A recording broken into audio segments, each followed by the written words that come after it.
In a moment of complete corruption, complete criminality from both Donald Trump and Elon Musk, it sometimes feels difficult to have hope. It feels difficult to see how we can fight back.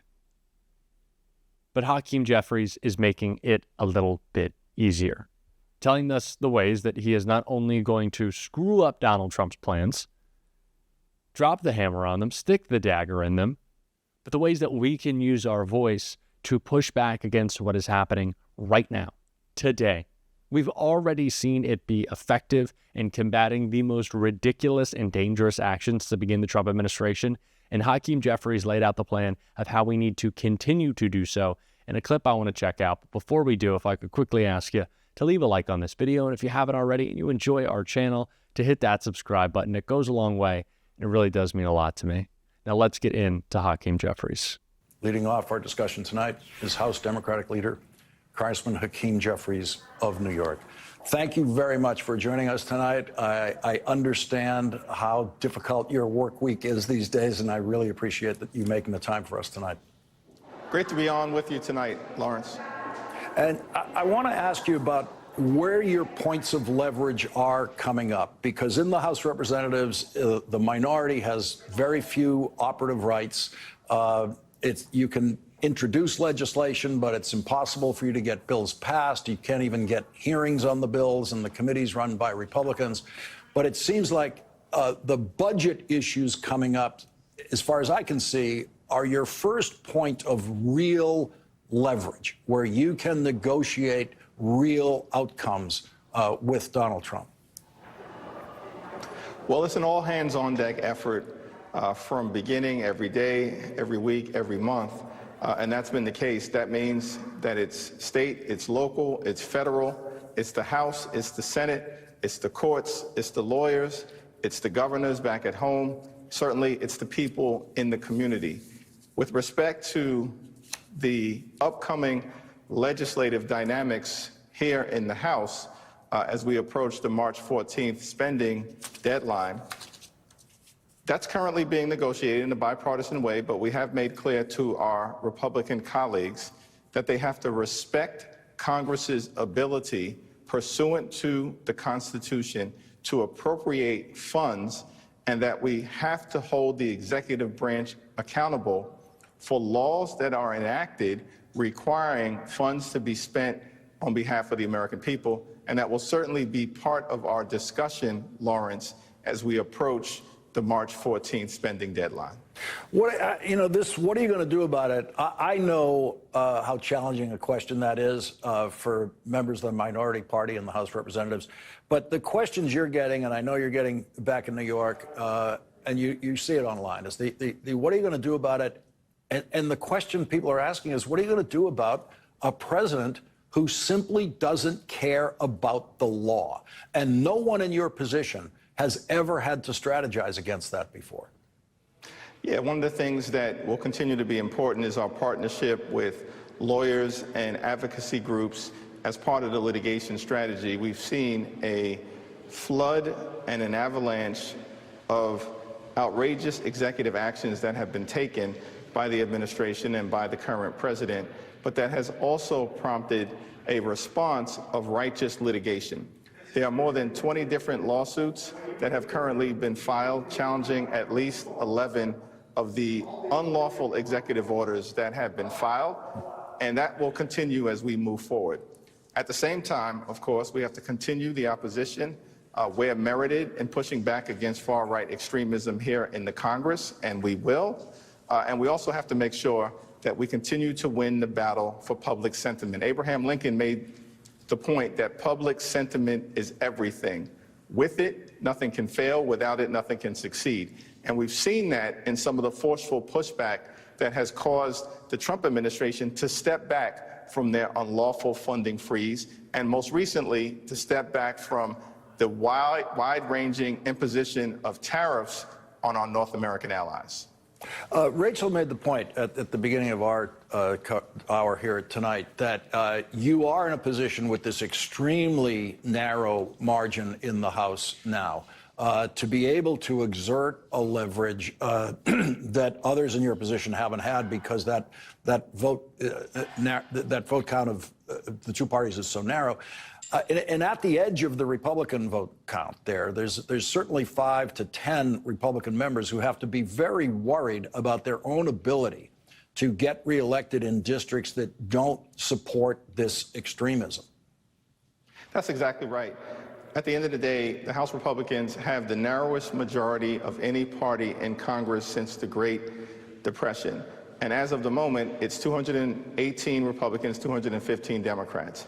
There are certainly 15 or 20 Republicans who are in swing districts who should be held accountable for pushing back against the extremism that is attempting to overwhelm the sanity of the American people.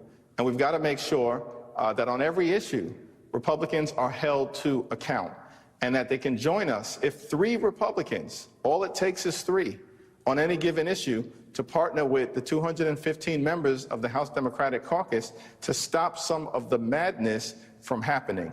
And we've got to make sure that those Republicans are called to account on every single issue, including, are they going to stand up for Social Security or not? Are they going to stand up for Medicaid or not? Are they going to stand up for Medicare or not?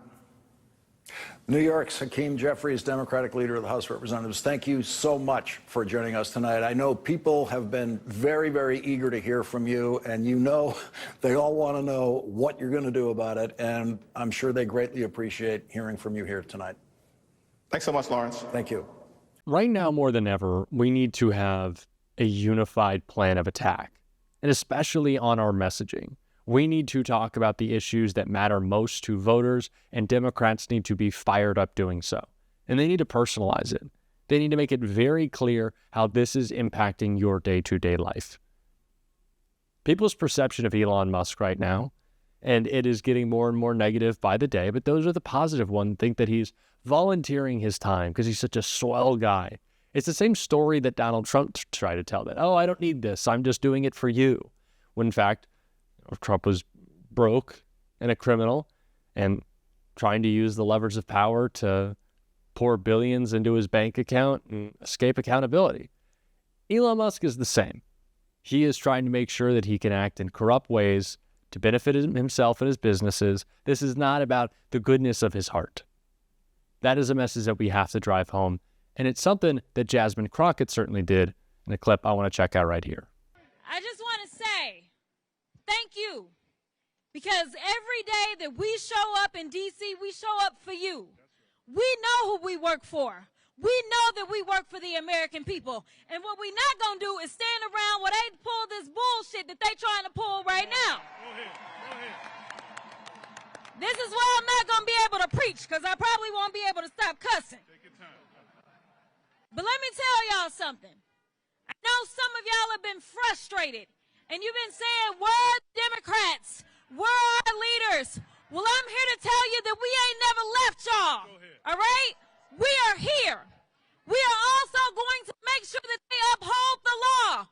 We are not going to sit around while you go ahead and desecrate our Constitution, or you look at the laws that have been passed into law and say, never mind, we'll just ignore that. Instead, we are going to be in your face, we are going to be on your asses, and we are going to make sure you understand what democracy looks like. This ain't it. So let me tell you something, Mr. Trump. You're going to learn a few lessons from us. And I'm going to be the first one. You and your little friend off of Twitter, y'all about to find out, all right? Now let me be clear. What Maxwell said is true. Our job is to conduct oversight. We both serve on the oversight committee.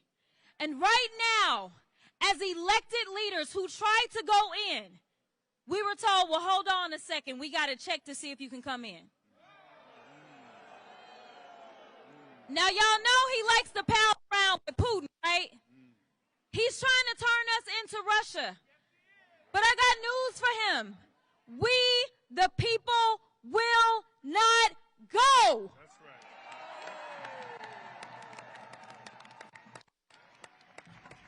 It's cold out here, and yeah, we won't go. We won't go. We won't go. We won't go. Listen, the final thing I'm going to say is there are those that have said that we may face a constitutional crisis. I want you to know that the crisis is here.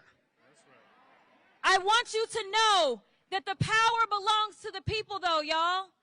Do not feel powerless.